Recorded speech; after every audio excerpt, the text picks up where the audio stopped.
So if you've clicked on this video, you'll know that my prediction for this fight is going to be that Dricus du Plessis is going to beat Israel Adesanya. Now, before we get started, I should make it clear, I'm well aware that Israel Adesanya is very capable of beating Dricus du Plessis. It is a competitive fight.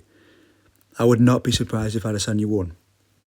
However, if I make a video with a title or thumbnail like this, it'll get me some views. You understand, right? It's all for the algorithm. I'm not going to waste any more time. Let's get straight to my first point, and that is that the striking is irrelevant in this matchup.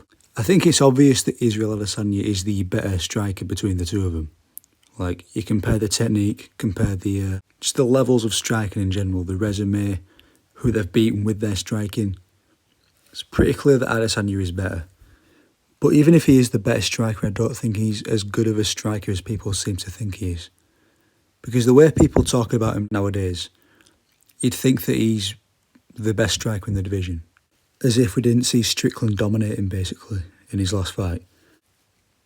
My take on the striking being irrelevant in this matchup is simply because I doubt Adesanya's finishing ability in this fight. If you look at the 5 fights on screen, the Blachowicz fight to the first Pereira fight, these are all either decisions or a knockout loss in the case of Pereira. Losing to Blachowicz, fair enough, he's bigger, but Blachowicz isn't impossible to beat. He has been KO'd before, right? Marvin Vettori, I get it. You know, Vettori's got a really good chin. Robert Whittaker is chinny. He is chinny. And that was a snoozy fight. A very snoozy fight. Jared Cannonier. It seems like Jared Cannonier gets rocked every single fight except the Adesanya fight. Do you know what I mean? Like, Vettori rocks him pretty bad in round 1. Imavov stopped him. You can argue it's a late stoppage, but he still hurt him more than Adesanya ever did. Whittaker rocked him really bad. We've seen him hurt on multiple occasions, but it's only Adesanya that just can't seem to find a finish. So I think if we establish that Adesanya will not finish Dricus du Plessis on the feet, the only factor to touch on now is the grappling. Now, I'm going to show you a series of clips from fights. Look at this clip from Dricus du Plessis versus Robert Whittaker. I'm going to ask you a question. Who do you think has the best takedown defence in the middleweight division? One of your answers, if it's not Strickland, if it's not Khamzat Chimaev, it should be Robert Whittaker. He's got really good takedown defence. Most of the takedowns against him in his career just come from Yoel Romero, right, and no one else, basically. Right, he's a very, very good defensive wrestler, right, and we saw what Dricus did there. His strength's on full display. We see him trip the leg out, Whittaker falls down, and then a few seconds later after this clip we see Dricus land loads of elbows, ground and pound on Whittaker as he's on the ground, right? So not only can he get a takedown, he can also hold someone down and cause damage on the ground, right? Which is something a lot of wrestlers don't seem to do nowadays, cause damage on the ground. Because Dricus also happens to have a submission threat at the same time. He can submit people, he can ground and pound on the ground, he can get takedowns, and he can strike. It's a very dangerous combination for a fighter to have. Now I'm just going to play some clips from Sean Strickland versus Dricus du Plessis. I'm not going to talk over them or explain what's going on. You should just see what's going on, really. It's pretty easy to explain. Strickland is a very good defensive wrestler, by the way. That's one of his most underrated parts of his game, in my opinion. He is very good at defending takedowns. Until the Dricus du Plessis fight, I believe his takedown defence was about 84%. And he'd only been taken down about, I think, once by Abbas Magomedov. And before that was years ago, I think, by Kamaru Usman. He hadn't conceded a takedown in about years. And it's only until we fought Dricus where he lost. We got taken down about 6 times according to the UFC stats. So, doing what he's doing here, I think is impressive. You can say whatever you want about whether Strickland should have won or not. If it was a pure striking battle, Strickland would have won definitely.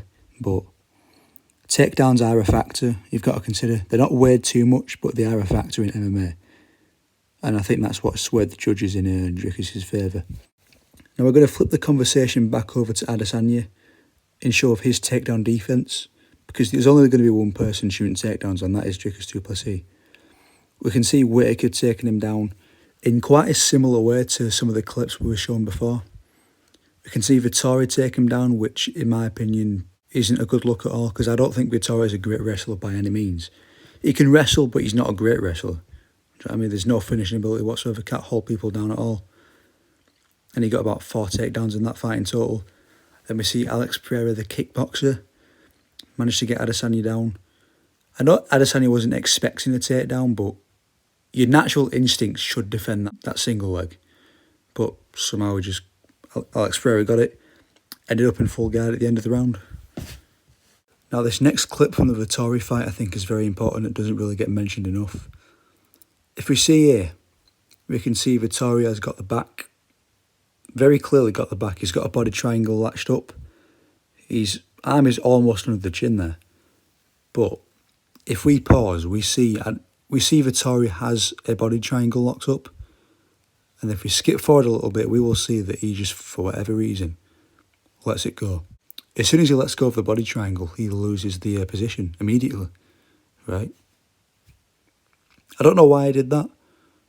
I don't really understand what the decision making was there, but he had a very real submission threat in that position, and he just let go of it. I don't know why he did that. I don't think I need to clarify this, but Dricus du Plessis is a better submission artist than Marvin Vettori. He's a better wrestler than Marvin Vettori, and he's better at holding people on the ground than Marvin Vettori. Vettori could not finish Kevin Holland in 5 straight rounds on short notice, right? He's not great at all on the ground. Now obviously the defence for Adesanya may be that in a lot of these takedown situations we see him get up pretty quickly after being taken down. It's not really since blachowicz where we've seen Adesanya taken down and he stays there on the ground, which may suggest some improvement, which I believe. As an MMA fighter, he will have improved his wrestling over time. However, in my opinion, Dricus du Plessis is the best grappler he's fought in his career, like period, in my opinion. Right, and we've seen much lesser grapplers put him in the positions we've just seen, which leads me to believe that Dricus can put him in these same positions, but hold him there longer, and then maybe cause some damage or even get a submission or TKO, ground and pound, from that position. Because even though the only time we've really seen Adesanya held down consistently was in the Blachowicz fight, that fight has people mistaking Jan Blachowicz for a grappler or a wrestler. He's not. Blachowicz, what he is a Muay Thai fighter who transitioned to MMA, right? He had a jiu-jitsu black belt and whatever, but his base is Muay Thai. His stance is clearly a Muay Thai stance. And I don't believe he did any wrestling until he started doing MMA whatsoever. We've seen Blachowicz himself out-wrestled many, many times, right? Alexander Gustafsson out-wrestled the hell out of Jan Blachowicz. Corey Anderson out-wrestled the hell out of Jan Blachowicz. But Jan himself manages to be the one to out-wrestle Israel Adesanya very clearly, which obviously makes people believe that he's a grappler. He is not. I believe Dricus would out-wrestle Jan Blachowicz in a fight, which might sound silly, but strength-wise, he's very, very strong. He's a very strong man. And I don't rate Blachowicz's takedown defence at all, really. So, with that in mind, with the assumption that Dricus out-wrestles Jan Blachowicz and holds him down, I do not think it's silly to suggest that Dricus could hold down Adesanya for 5 rounds or get a submission. So in conclusion, Dricus du Plessis will decision or submit or TKO on the ground Israel Adesanya with his wrestling. If it turns out that I'm wrong on Saturday, fair enough. Do you know what I mean? Nothing's going to happen. Goodbye.